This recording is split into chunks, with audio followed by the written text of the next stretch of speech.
Bismillahirrahmanirrahim. Today we will be discussing the topic of sterilization and disinfection. Sterilization is basically killing of all kind of microorganisms, including the most resistant form, that is spores. And the disinfection, this is actually the killing of all kind of microorganisms except spores. So spores are the basic uh, difference between these two techniques. Both of them are used to desanitize various instruments or maybe surfaces, but spore killing is actually the difference between sterilization and disinfection. So we will be discussing all the techniques in detail in the further slides. Here are few terms that are related to sterilization and disinfection. Sanitization is actually the making something sanitary, free of germs actually. So this is sanitization. What is decontamination? A process of physical removal of microorganisms along with the dust, dirt and organic matter. This is decontamination. So sterilization, a process of complete destruction of all microorganisms including spores and viruses, while the disinfection is a process of destruction of pathogenic microorganisms but not the spores. What are antiseptics? These are actually the antimicrobial substances that are applied to the living tissue or skin to reduce the possibility of infections, sepsis or putrefaction. We will be using alcohol swabs or pyodine on the skin. These are all included in the antiseptics. This slide is actually showing various resistant forms of microorganisms, and spores are at the top because they are actually the most resistant ones. These are the ones that are divided, that is actually differentiating between the sterilization and disinfection. All other forms of microorganism, all other resistant forms will be removed in case of disinfection also, but if you want to achieve sterilization you have to kill the spores. This is our target in case of sterilization. There are various mode of actions of the agents that are involved in disinfection or sterilization. There are chemical agents, there are physical agents. Chemical agents, they usually act through disruption of cell membranes like alcohols, detergents. They may modify the proteins of the target, like chlorine compounds, iodine, heavy metals. All of them are actually acting through this this modification of proteins. There are agents that are modifying the nucleic acid, that include crystal violet or malachite green. The physical agents, they would be acting through denaturation of proteins, membrane damage or cleavage of DNA, like heat. There can be formation of thymine dimers, production of free radicals. These are achieved through radiations, or there can be physical trapping of particles, like in case of filtration. So first of all, the physical agents for sterilization and disinfection, we are having heat.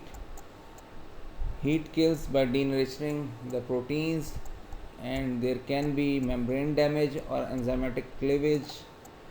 And the first procedure that is involved in this case is the incineration. Incineration is basically burning of organisms and physically destroying them, like in case of needles, inoculating wires, glasswares. All of them are put in the incinerator, in which there would be fire, there would be thousands of degrees centigrade temperature, and this is one of the basic techniques that is used in the hospitals, in which we would be destroying all such agents by putting them in the incinerator. Then we have boiling. There would be around 100 degrees centigrade for 30 minutes. 100 degrees centigrade for 30 minutes is the ideal temperature and time to achieve the boiling. It kills everything except some endospores. One of the most important techniques to achieve sterilization is the autoclaving. We must be remembering the exact temperature, the exact time, and the pressure we would be applying in this case. There would be 121 degrees centigrades for about 15 minutes, and there will be 15-pound pressure to achieve this temperature. Another autoclaving is actually the wet heat method. The incineration is actually the dry heat method. Boiling and autoclaving are wet heat methods. Another method that is involved in case of dry heat is the hot air oven, in which there would be 180 degrees centigrades, and this temperature would be retained for 2 hours. And to achieve sterilization, this method is used in case of glasswares, metals, and objects that won't melt. When we would be streaking over the culture plates, we will be using the wire loops. So these loops are sterilized each time by heating them over the flame. So straight wires and loops, both of them are sterilized through this red heat. Then we have another method for wet heat, that is washer disinfectors. Washer disinfector, this technique actually combines the washing as well as the heat treatment. So there will be washing through detergents maybe, but there will be heat also involved in this case. What is pasteurization?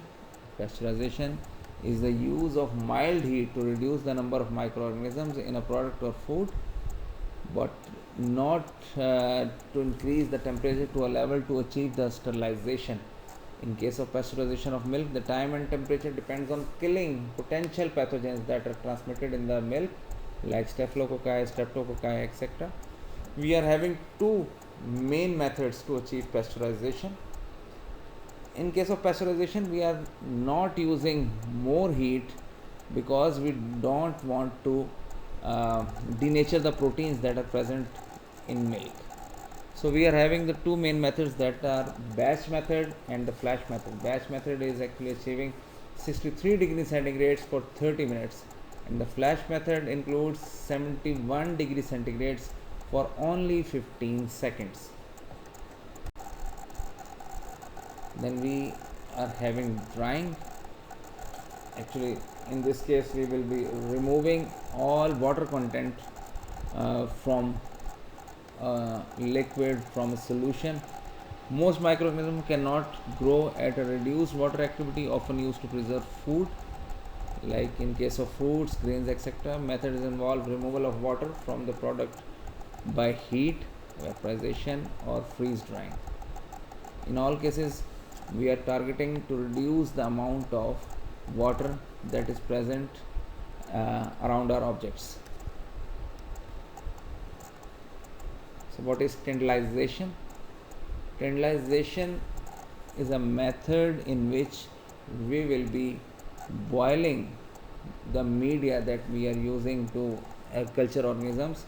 We would be boiling them at 100 degrees centigrades for 30 minutes on 3 successive days, and leaving the material at 37 degrees centigrades during the intervening time so that surviving spores can germinate. Each boil kills off the newly germinated vegetative cells. After 3 incubation, there should be no more ungerminated spore remaining. So in this case, we are heating the media for 100 degrees centigrade for 30 minutes on 3 successive days.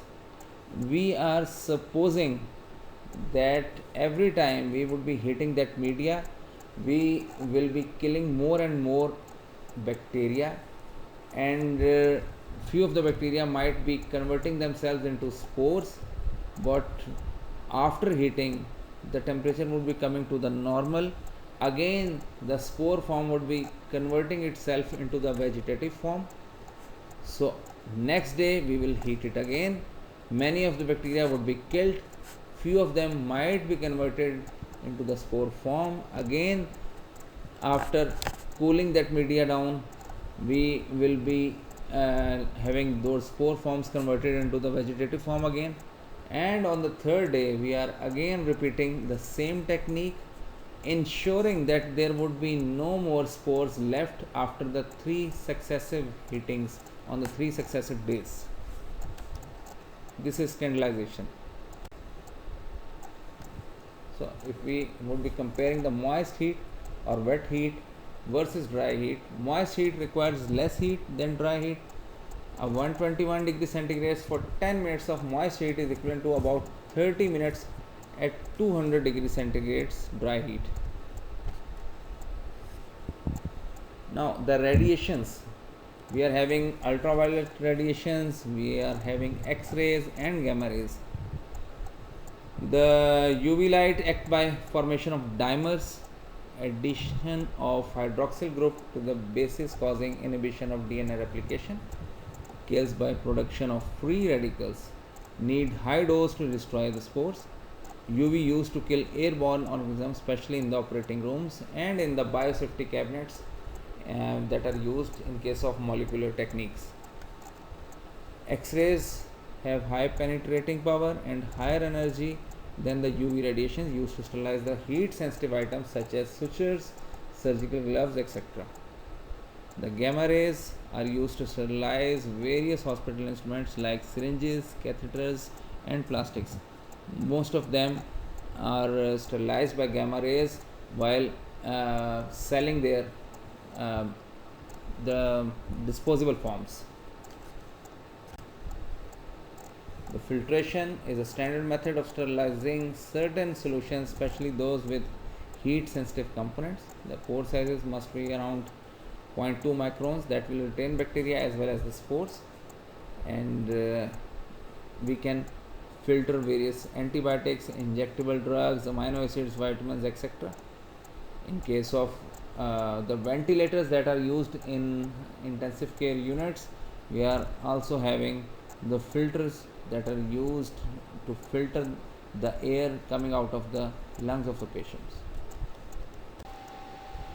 So the rest of the details related to sterilization and disinfection will be discussed in the next lecture.